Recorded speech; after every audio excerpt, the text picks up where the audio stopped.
देशाचा 80वा स्वातंत्र्य दिन आज इचलकरंजी शहरात मोठ्या उत्साहात आणि देशभक्तिमय वातावरणात साजरा करण्यात आला.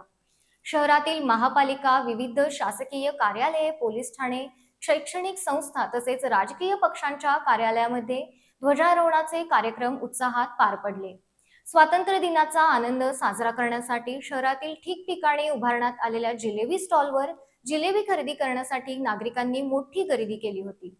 अनेक ठिकाणी लांबच लांब रांगा लागल्याचे चित्र पाहायला मिळाले. राजाराम स्टेडियम येथे इचलकरंजी महापालिकेच्या वतीने स्वातंत्र्य दिनाचा मुख्य कार्यक्रम आयोजित करण्यात आला. महापौर उदय धातुंडे यांच्या हस्ते ध्वजारोहण करण्यात आले.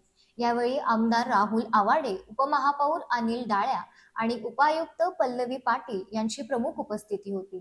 तसेच विविध समित्यांचे सभापती, नगरसेवक, महापालिकेचे अधिकारी, कर्मचारी, विविध मान्यवर आणि नागरिक मोठ्या संख्येने उपस्थित होते. इचलकरंजीतील प्रांत कार्यालयात प्रांत अधिकारी दीपक शिंदे यांच्या हस्ते ध्वजारोहण करण्यात आले. यावेळी महसूल प्रशासनातील अधिकारी, कर्मचारी, विद्यार्थी आणि नागरिक मोठ्या संख्येने उपस्थित होते.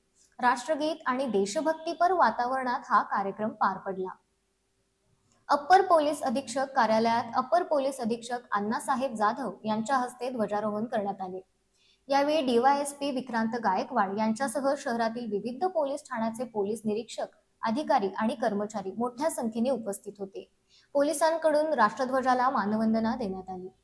याशिवाय शहरातील विविध राजकीय पक्षांची कार्यालये, शैक्षणिक संस्था, बँका, पतसंस्था, सहकारी संस्था तसेच विविध मंडळाच्या वतीने ध्वजारोहण कार्यक्रम घेण्यात आले. कार्यकर्ते, पदाधिकारी आणि नागरिकांनी मोठ्या संख्येने उपस्थित राहून राष्ट्रध्वजाला अभिवादन केले. स्वातंत्र्य दिनानिमित्त सकाळपासूनच शहरातील प्रमुख चौक, शासकीय कार्यालये आणि शाळांच्या परिसरात तिरंगा डौलाने फडकताना दिसत होता. देशभक्तीपर घोषणांनी आणि राष्ट्रगीताच्या स्वरांनी शहराचा परिसर भारावून गेला होता.